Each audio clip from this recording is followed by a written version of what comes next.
What if the greatest mystery of Jesus' life isn't what he did, but what he didn't do? The Gospels tell us of his birth, a glimpse of his childhood in the temple, and then silence. 30 years pass with barely a whisper until suddenly he emerges at the Jordan River for baptism. Then, mysteriously, he vanishes again into the wilderness for 40 days. We've been taught this was a simple time of temptation, a brief prelude to his ministry. But what if these silences conceal the most profound initiations of consciousness ever undertaken? What if the missing years weren't missing at all, but deliberately obscured? Sacred knowledge too transformative for the unprepared mind. The light we think we see in the familiar gospel story may be but a shadow of a greater illumination, one that the architects of Orthodox faith carefully filtered through the lens of simplicity. Perhaps the Jesus we've been shown is merely the outer garment of a cosmic initiate whose deepest teachings remain veiled in silence. Today, we part that veil, not to diminish faith, but to expand it beyond the boundaries of what we thought possible. The Nag Hammadi Library, discovered in 1945, revealed scrolls that had been hidden for nearly 2 millennia, texts that the early church fathers deemed too dangerous for common knowledge. Among these forbidden gospels were hints of Jesus' secret life, his initiations, and esoteric teachings that went far beyond what appears in the canonical texts. The Gospel of Thomas speaks of Jesus saying, "If you bring forth what is within you, what you bring forth will save you. If you do not bring forth what is within you, what you do not bring forth will destroy you." These words suggest a profound inner transformation, not merely a public ministry of miracles and parables. The Pistis Sophia describes elaborate cosmic journeys and initiations that Jesus underwent and later transmitted to his closest disciples in private. Even in the canonical Gospels, Jesus repeatedly tells his disciples, "To you it has been given to know the secrets of the kingdom of heaven, but to others I speak in parables." What were these secrets? What transformations occurred in those silent years and during those 40 days that prepared an obscure carpenter to become the awakened master who would forever alter human consciousness? If you feel drawn to these deeper mysteries, if something within you resonates with the hidden dimensions of spiritual awakening, join us on this journey of revelation. Subscribe to this sacred space where we explore what lies beneath the surface of traditional teachings. This isn't merely about historical curiosity. It's about recovering lost knowledge that speaks directly to your own spiritual evolution. When you subscribe, you become part of a community of seekers who recognize that the greatest spiritual truths have often been preserved in silence, passed from teacher to student through the ages. There's a reason you've found this teaching now, in this moment of your life. Perhaps you've always sensed there was something more to the story, something that conventional interpretations couldn't satisfy. That intuition is the echo of ancient wisdom calling you to remember what was once known. To understand Jesus' disappearance after baptism, we must first understand the cosmology within which these mysteries unfolded. In Gnostic tradition, our visible universe wasn't created by the ultimate divine source, but by a lesser entity, the Demiurge, who mistakenly believed himself to be the highest god.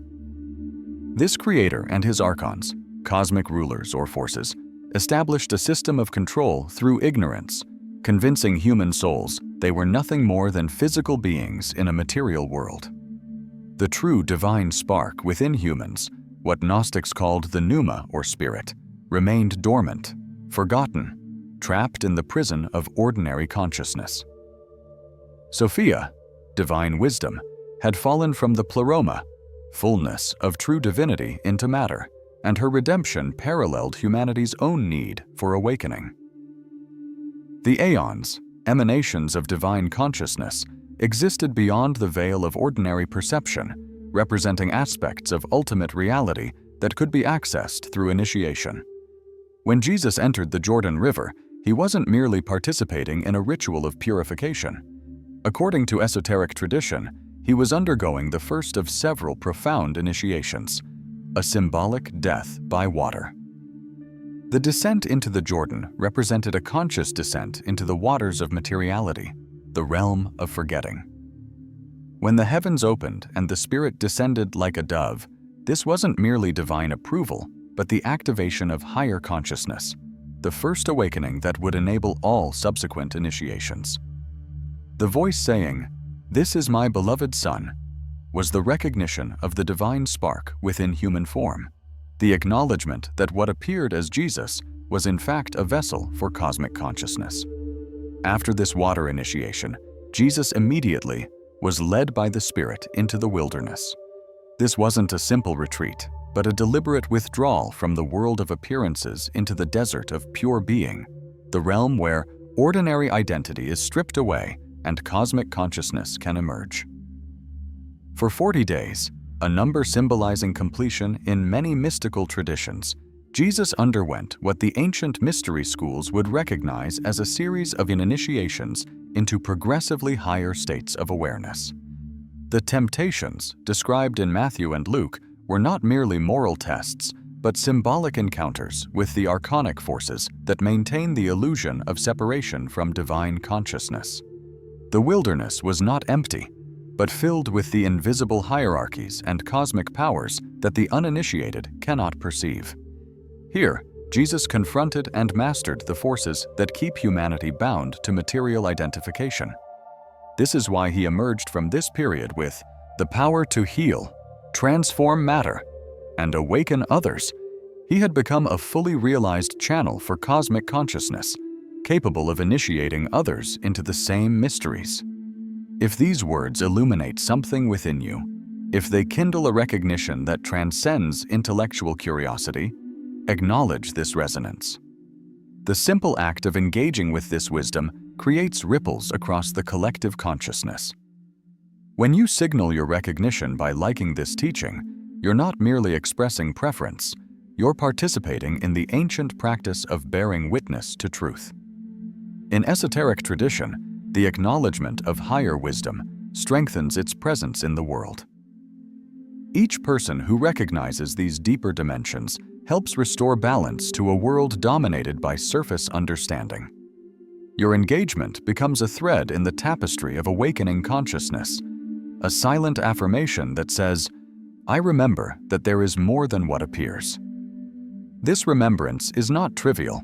It's part of the great work of bringing light into a world that has forgotten its divine origins. Consider how these hidden initiations might illuminate your own life journey. Haven't you experienced periods of withdrawal and testing that preceded your greatest growth? Think about the times when you felt most alive, most connected to something greater than yourself. Weren't they often preceded by challenges that stripped away your attachments to comfort and certainty? The wilderness is not just a historical location in Jesus' journey. It's a metaphor for the necessary emptying that precedes spiritual fullness. How many times have you followed paths of conventional wisdom only to find yourself still thirsting for deeper meaning? This is because the outer teachings, the exoteric religion, can only point toward what must be directly experienced. The initiations Jesus underwent weren't meant to separate him from humanity, but to demonstrate what is possible for all human consciousness. When he said, "The kingdom of heaven is within you," he wasn't speaking metaphorically, but pointing to the direct experience available through similar initiations of consciousness. Your own moments of clarity, compassion, and connection are glimpses of this same potential within you. The veil between ordinary awareness and cosmic consciousness is thinner than you might imagine. What if your periods of greatest confusion and darkness, your own 40 days in the wilderness, were actually initiations preparing you for expanded awareness? The Archons of the modern world take different forms, not desert demons, but the constant distractions, materialistic values, and social conditioning that keep you identified with your limited self-concept. Your resistance to these forces, your questioning of reality as it's presented to you, is the beginning of the same journey that Jesus undertook in those hidden years. The mysteries of initiation reveal that what we call self is merely the outer garment of consciousness, a necessary but temporary vehicle. The true self exists beyond name and form, beyond the stories we tell about who we are. When Jesus emerged from the wilderness, he was no longer identified with the person called Jesus of Nazareth, but had become a transparent vessel for Christ consciousness, the awakened awareness that recognizes its unity with all life and its source in divine being. These initiations didn't separate Jesus from human experience, but deepened his capacity to fully embody it. This is why he could feel compassion without being overwhelmed, speak truth without attachment to outcomes, and ultimately face death without fear. The wilderness initiation had revealed to him that consciousness transcends the physical form, that what we call death is merely transformation. This is the profound understanding that allowed him to later say, "Before Abraham was, I am," speaking not from personal identity, but from the timeless awareness that had been fully awakened in him. The baptism in water and the testing in the wilderness were just the beginning. Throughout his ministry, Jesus continued to withdraw periodically for further initiations and communion with higher consciousness.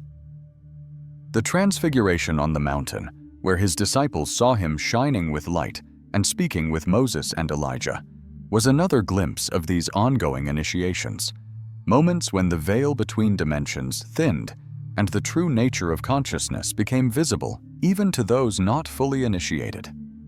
The final initiation, the crucifixion, was the culmination of this process, the complete surrender of separate identity and the full embodiment of cosmic consciousness.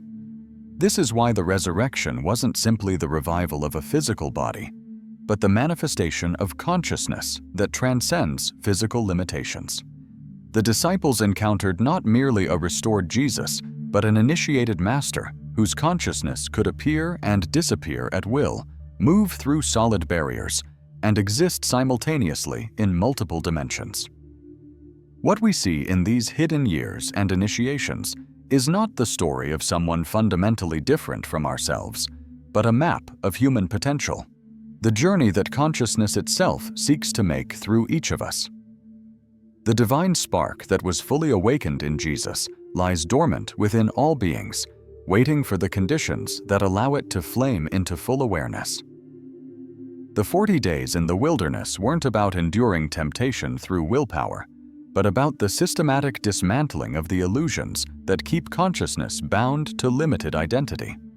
Perhaps now we can see that the silence in the Gospels isn't an absence of information, but a presence of mystery, spaces left intentionally empty because the deepest truths can't be conveyed through words alone, but must be directly experienced. The initiations Jesus underwent in silence are the same initiations that await all who seek to awaken from the dream of separation. The wilderness is not behind us in history, but before us and within us, the necessary passage from the known into the unknown, from the visible into the invisible dimensions of being. What appeared at first as an absence in the gospel narrative, these missing years and mysterious disappearances, now reveals itself as the most profound presence, the universal journey of consciousness awakening to itself through the vehicle of human experience. The light we thought was missing was actually too bright for unready eyes, preserved in silence until those with eyes to see and ears to hear could recognize its significance. The mystery isn't that Jesus disappeared, but that in his disappearance, he showed us the path to finding what has never been lost, our own divine nature, temporarily forgotten in the dream of separation. What word arises within you as you contemplate these mysteries of initiation? What single term captures the recognition stirring in your depths? Share this word in the comments below, not as mere text, but as a thread connecting your consciousness to all who walk this path of awakening. Whether it's remembrance, transformation, awakening, or another sacred syllable that resonates with your inner knowing, let it be voiced. In the ancient tradition of bearing witness, your word becomes part of the living testament to the mysteries that continue to unfold within each seeker's heart.